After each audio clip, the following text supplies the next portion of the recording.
Hello, and welcome back to another episode of Critical Reactions with your host, Bryan. We are going to be moving into special selections for the weekend, and today's special selection comes at us from Jacob Loisel, sorry. It says, please let's take a look at Tripolar by Intronaut. So that's what we're going to do today. Very simple, right to the point. I enjoy that. Allows us to get right into the reaction. So, this is a very cool album art. I'm really digging it. Has a sense of sort of oceans, but also space, and almost like a fourth dimension world in some senses, with the ways that some of the lines don't quite look like they line up properly in a two-dimensional or three-dimensional, if we envision this as having a foreground and background, sense of perspective. So, yeah, that's putting my mind in interesting places. Let's dig into this. We got Tripolar by Intronaut. What do you think you're doing here?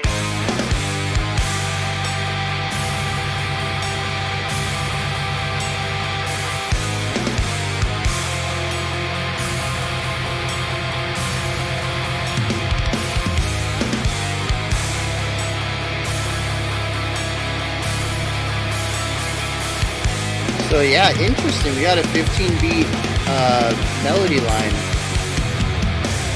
I'm counting it as 5 bars of 3, but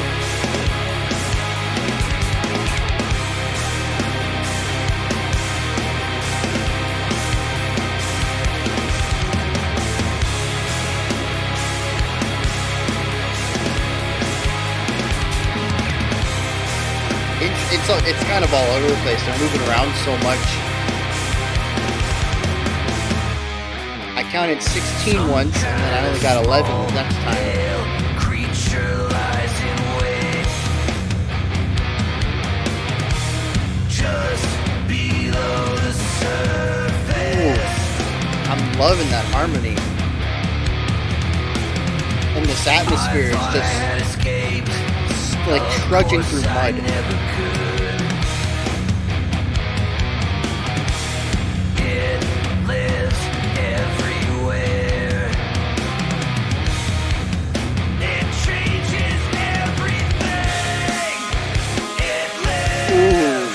What a slick transition.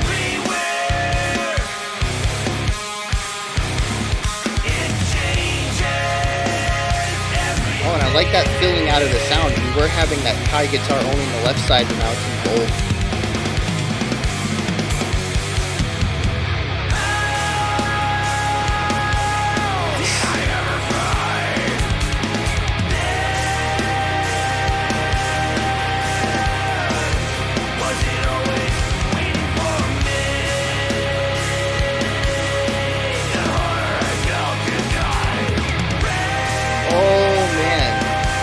So we got 4 4 4 4 3 4 3 4 4 4 4 4 4 4 4 4. Really interesting for a chorus line.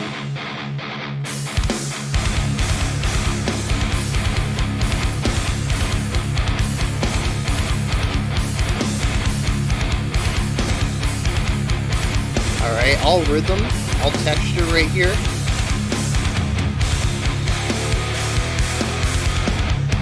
Oh, nice little variation on that idea.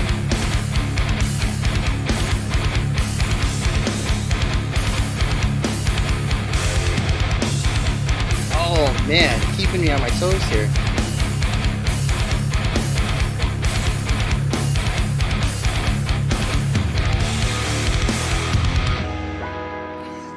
Speaking of keeping me on my toes,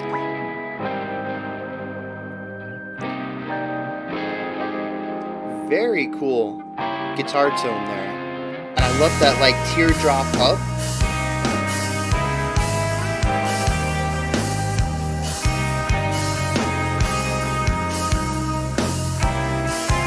Very like lounge jazz going on right here.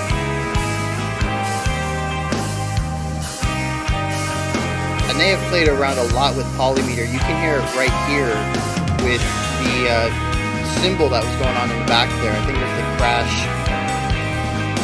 Really laying down a slower tempo than what the guitars feel like they're in.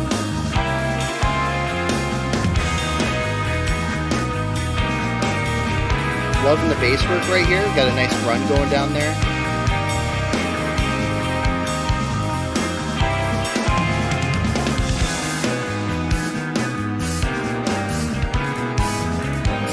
I do wish the bass was a little louder, but I'm glad that it's given some room to shine a bit with the guitars dropping out.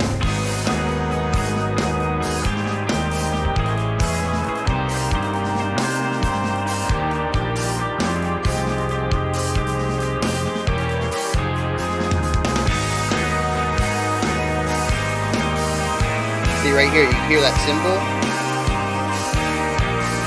Yeah, really grinding hard against the faster tempo that feels like we got in the guitars.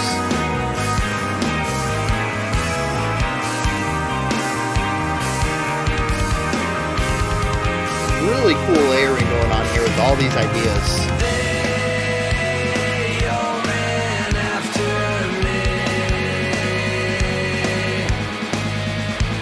I love that really it's almost like a ghost hits on the snare, but it's fast. Almost so much that I'd say it's more of a roll rather than ghost notes.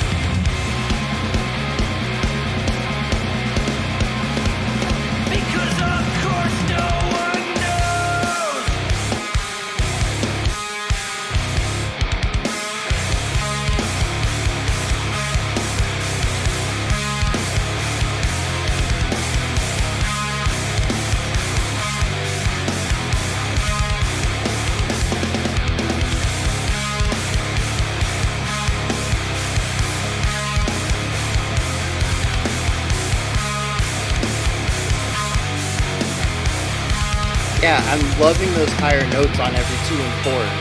I think it does a really interesting job of creating the groove in there that the drums are kind of leaving out as they do all their fills and stuff.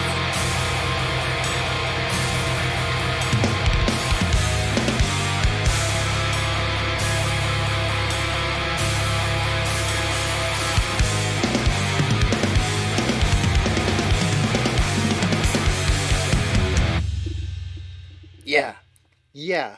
Very cool stuff. Very cool stuff. Have we done Intronauts before? Ah, man. It sounds a bit familiar, but I see a lot. I see a lot of band names uh, throughout the year in comments. We discuss them in Discord. Just I see a lot of band names is what I'm getting at. Let me check this real quick. Starts with an I. We have not done intronauts. Oh, we did. Nope, that's intervals. I can read, I promise. We have not done intronauts. Yeah, I'm going to need to listen to more of this. 100%. That was phenomenal. I wasn't completely sold at the beginning. It was just a bit too textural and rhythmically oriented for me. I tend to like a nice balance between that rhythmic textural stuff and then strong melodies and consonant ideas. And but then that chorus came in, and that chorus just sucked me right in. That was beautiful. I loved it. And then after that, we went sort of proggy and just constantly doing new things. And I enjoyed a lot of what they were playing around with, what they were experimenting with. So let's dive into this a bit. I'm going to try my best to do a nice deep dive with this analysis, but there is a lot going on here. This is a very complex, deep track, seeing as there isn't too much repetition going on here. So I'm going to get as deep as I can, but we might have to just stick with some overarching ideas as my memory begins to fade from some of this stuff. Let's see. First of all, they love to play with polymeter. Almost every section in this song has different instruments in different time signatures and different meters. A lot of it comes from the drums, which is not too abnormal. I feel like most of the times that polymeter comes up, it's either the drummer creating it within himself or herself, basically putting different meters on different limbs, or it's something like the melody line versus the drums. And I think the most blatant aspect of it was that recurring section that came in at the end with the crash cymbal just really hammering down this much slower tempo than what was felt in the guitars. And actually, there's obviously there's not a tempo difference. It's very difficult to write a song that feels cohesive with every instrument in its own tempo without doing easily divisible stuff like halftime. Halftime's going to be easy. Um, but for this, which felt like it was just, maybe 10, 15 BPM slower, I'm definitely going to lean towards the idea of polymeter, where some of the beats were just coming in between some of the other beats. And there were just less beats per bar. For instance, the guitars could have been in 6 and the cymbals could have been in 4. So where you would hear 6 beats in the guitar, you would only hear 4 beats per bar in that cymbal, which makes it sound slower because there's less beats coming out of it. But actually, it's just a different time signature. And of course, it could also just be written a different way. We can do 6/8 and write it in, what would that be? Dotted eighth notes. We can get 4 dotted eighth notes in a 6/8 bar, and then you would have your 4 strikes, and they would be sort of offbeat a little bit against an instrument that was playing 6 straight eighth notes. Um, so you can do it within a time signature as well, but I tend to write it in polymeter. I think it's more easier to see what's going on the paper to do that, and that tends to be how I feel it too. I've mentioned in several videos in the past when we have run into songs that utilize polymeter, I tend to say I can feel this in 6 and I can feel this in 4. And it's not so much that I am seeing the irregularly or unusually written music. I'm actually feeling different time feels, which I think is important. When a composer writes music in like this, you have the choice to stay within the time signature, but write something that's a little bit more unusual for that time signature for that bar, and still make it fit. It'll be the exact same thing. I've mentioned many times before that there's so many ways to write the same concepts within different tempos or time signatures, and that it's really the purpose of the sheet music is for the composer to convey their ideas. And for something like this, where it's all about groove, I would find that writing a new time signature for the instrument rather than trying to configure the line, the pattern, into the time signature everybody else's, it doesn't convey the new groove and the new pulse that instrument or that in this case that cymbal is going to be emphasizing. And writing the new time signature will showcase, hey, look, we have a new groove here, a new groove based on this time signature. So yeah, that's just a little bit in the mind of a composer right there, writing with sheet music. I don't know if these guys use sheet music. I kind of have the idea that most metal bands don't. They just kind of play music and they groove with it and they practice it until it just becomes natural to them and they just memorize it. That tends to be my idea of a lot of metal bands. I'm sure there's some exceptions out there that use sheet music. I know the Human Abstract used to write all their stuff in Guitar Pro. Um, I don't know if it was tablature or notes, but I know the guitarist had a degree in music. So I would wager it'd be notes. But yeah, it was still written down somewhere, though. It wasn't purely memorization. But yeah, like I said, I kind of have this idea that most rock and metal bands are just purely memorization. So I guess that really doesn't matter to them because they probably didn't write it down, and maybe they don't have this idea of polymeter and specifically choosing time signatures. It's just about feeling what feels best in that section. I don't know.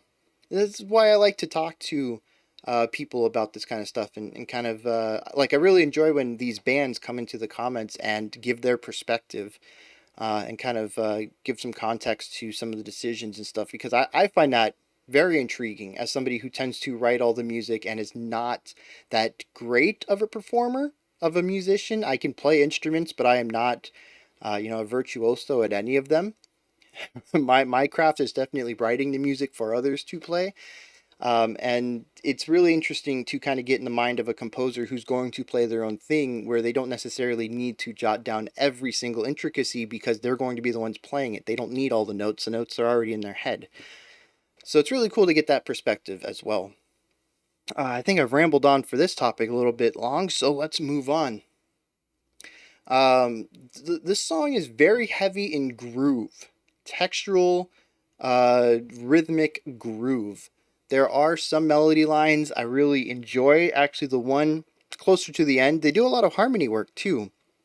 But where it's like four or five lower notes, and then on beats 2 and 4, we always get this higher octave hit, and it comes back down, and they play around down here, and then it comes back up and hits this high note. I really enjoy that. I know they're not the first band to ever do that, but it's just that little bit of contrast that creates, well, like I mentioned, the groove there. The drums are really starting to do their own thing, playing with some interesting fills. I think that's where the ghost notes were actually going. Maybe they weren't ghost notes, but it's just this constant snare rumble underneath it all. So the drums are really loosening up some of their idea of being the metronome and providing that rhythmic direction. And the guitar line of every 2 and 4 hitting that higher note provides the groove both for the band and the listener to get into, which is very important, I think, for songs like this that are moving so hard into unusual tempos and really interesting rhythmic elements, to have an instrument, any instrument, laying down some sort of groove that ties everything back together and makes it feel cohesive, because it's very easy to begin to enter rhythmic complexity and end up with something that is very incoherent and doesn't come together very well, even if it is fascinating or awe inspiring to watch playing. Like the musicianship is just fantastic, but the song just doesn't come together into something that is highly listenable for a majority of people. And usually we tend to see that stuff in avant-garde music that is intentionally like undecipherable, incomprehensible. That's really going for that angle and digging into that idea of creating music that's difficult to listen to. Um, but I think if you are going to write music that you want a lot of people to listen to, especially repeatedly, and you want it to get stuck in their heads, and have them, repeatedly coming back to your album, you're going to want to put a bit of groove in there so that it can balance out the complexity, and create something that is more palatable, especially for first listens. Second, third, fourth, fifth, you've already got them sucked in. They're going to be listening for the intricacies, but having that groove there is, I think it's so integral for a first impression if what you're going for is palatable music, of course. Every technique is utilizable in any situation. There is no such thing as good or bad writing. But like I said, if you're going for this specific idea of palatable music, you want people returning to it. You want people to come to your concerts and jam out. And in this case, mosh or whatever people do at metal concerts. You're gonna want that groove in there. That's gonna be the thing that just hits immediately and pulls people in. And they have that in spades. Whether it's the bassist or the drummer, or like I mentioned, the guitarist taking over for a little bit. Um, there's groove everywhere, and I think that utilizing that 2 and 4, those really high notes and that melody near the end, to create that groove, it's just, first of all, like I said, it pulls in that contrast. It gives you some higher notes to go against the stuff at the lower end, because a lot of the song is heavy in the lower end stuff, so it provides some nice contrast there. But I think it's also a very interesting idea, utilizing note range to create a sense of groove by basically jumping out of the range you're in so far that it becomes a unique sound, and a unique sound that turns into a rhythmic idea. I think that's just genius. That's it's just really cool. I love it. It's such an interesting way to use a melody to create a rhythmic groove. So that's awesome. The vocalist, I wasn't too hot on in the beginning. I think that was one of the big turnoffs for me with that first verse. Um, that really made me think I was going to enjoy some of the musical aspects, but not really the song as a whole. But once that chorus came in, we got that nice harmony going on, and then that mix of we got that textural layering where we got sort of the grittiness in the lower end, and then the clean high, and harmonizing those. It was just beautiful. Speaking of that section, I think it was the chorus, but now that I've listened to the song, maybe it wasn't. We're just gonna call it the B section. Um, they did something really interesting where before we were in some really weird time signatures. We started the song what I felt was 3/4 in 5 beat measure or 5 beat a melodic length. So 15 beat melody lines, and we would repeat every 15 beats. Then we brought in the vocals, and it was sort of all over the place. One time I counted 15, then I counted 16, then there was only like 11 or 12. It cut off early, and I didn't quite catch that one. Uh, but it was sort of all over the place. That would definitely be something I really listened to on a second listen to try to find out what kind of time signature is going on in that first part with vocals. But once we hit the chorus, we moved into this 4/4 groove, and I thought we were really steady in that. But after we did 2 bars of 4, we kind of did some weird things in the drums, and it made everything feel weird, and then it felt like we cut off early. So the second time around, I counted it again, and I'm fairly certain we're doing 4/4/3/3, 4/4/4/4, for a 16 bar, no, an 8 bar phrase. And it's a pretty standard 4/4 time signature for that 8 bar phrase, but there's 2 bars that are only 3/4, and I think it's really interesting where they are and how they work with everything, because that's the time that the clean vocals come out. The drums go a bit crazy with some rhythmic stuff, and we only get this sort of guttural harshness, like a compressed clean. Really digging in. It sounds a lot more aggressive than anything else in that section. And I think it's really interesting how that all comes together, because we not only have a focus on the greediness in the vocals, but the guitars start to get rhythmically complex. The drums start to get rhythmically complex. There's this idea of chaos and aggressiveness, and it's even showcased in the time signature, which momentarily changes to 3/4.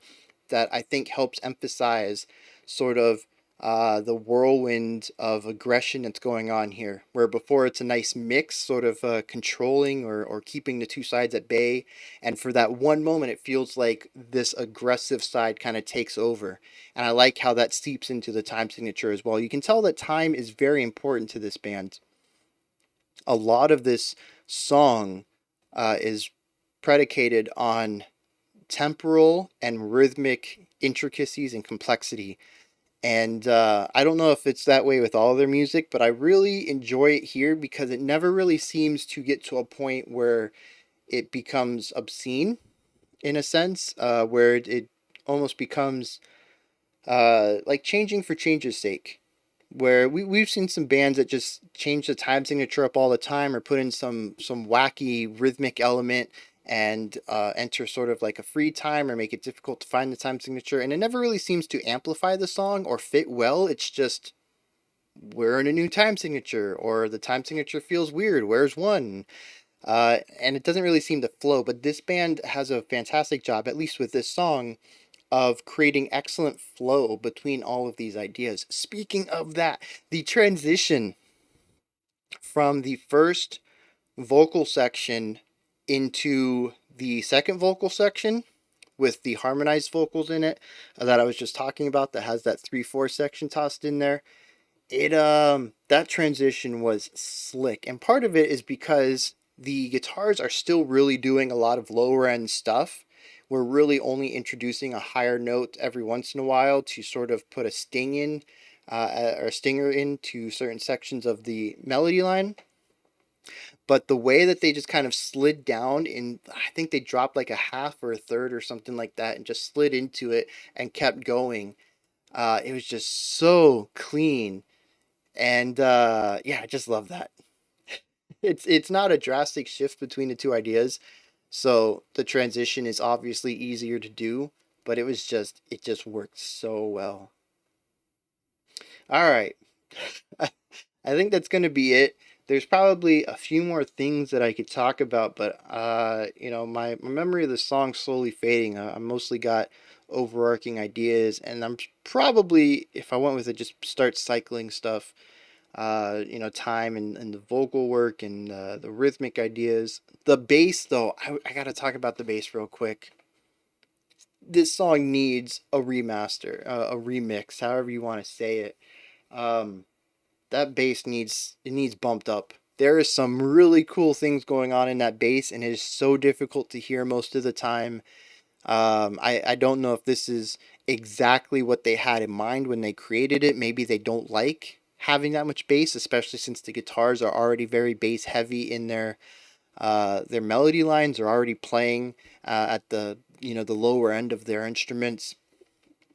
So maybe it's just maybe it sounds muddy when the bass comes up. I don't know. I'm sure there was a reason for it, but I don't know, man. I don't know. I feel like there's so much I missed just because the bass was very hidden, and the one time it did pop up, it was playing this really cool triplet idea underneath the guitar 4/4 idea, and I think that was in sort of the loungy section. Oh, I completely forgot about the lounge section. Where did that come from? How does that fit in? I think that's the only part of the song that didn't quite work for me.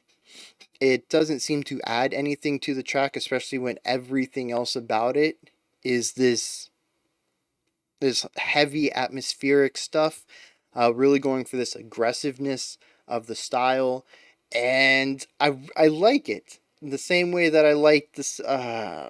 We checked out a song recently, just like 2 days ago or something, that did this as well. I enjoy that it's there. I enjoy the contrast it creates, but I don't feel like it added anything to the song. Maybe it's something to do with the lyrics. Maybe there's an idea of contrasting ideas there, and this would be the sonic equivalent of some of the themes that are in the lyrics. But just missing out on that lyrical aspect, I don't feel that it has much to add to the song, especially since it takes away all the groove and energy and drive that we found throughout and sort of just dispersed it. And we got to build that back up. And I don't feel like the build up was that interesting to come back out from that to justify coming down to that section. However, I do enjoy the fact that it brought some melodic elements to the song that I think were missing. So, yeah, very cool. I'm gonna have to listen to more of this. I am enamored by this song. 100%. I don't know. Like I said, the band name I've heard before. I thought we actually checked them out, but yeah, one of those bands that nobody could have predicted. I think that I would have just fallen in love with this song, but one of those times I'm like, man, I wish this had popped up sooner. Maybe like last year or something. Um, just one of those times that I wish I had heard it sooner, I guess. But yeah, I mean, we can't win them all, but there's so much music out there. So much music. I'll probably still be doing this in like 50 years, and somebody will toss me something from 2021, and I'll be like, dang, how have I missed out on this for 30 years? But yeah, great pick. Who suggested this one? I fell so far into that song. Jacob, thank you. Excellent, excellent stuff. That's where you guys come in, though. Hit me up in the comments. Let me know if you enjoyed this or not. Anything that stuck out to you. If it bounced off of you. If this is typical for intronauts, let me know. Because I need to dig into more of this. And I don't want to be disappointed if this is the highlight, for me at least, of this album or of their works or whatever. When you're done commenting, you can head up to the description box. There's a link in there for Linktree, which is a very nifty thing. It compiles all the links for critical reactions into a single, very nice, easily navigable menu. Navigable? Navigatable? You can easily find everything in this menu. Twitter, Discord, special selections, Patreon, it's all in there. Above the description box, like, subscribe, ring the bell. I'll be back tomorrow at 5 p.m. Eastern Standard Time, 9 p.m. UTC with the next special selection. And of course, on Monday, we'll be moving into our new theme. Until next time, remember to be critical but not cynical of the music you listen to, and have a fantastic morning, afternoon, or evening whenever you choose to watch my videos.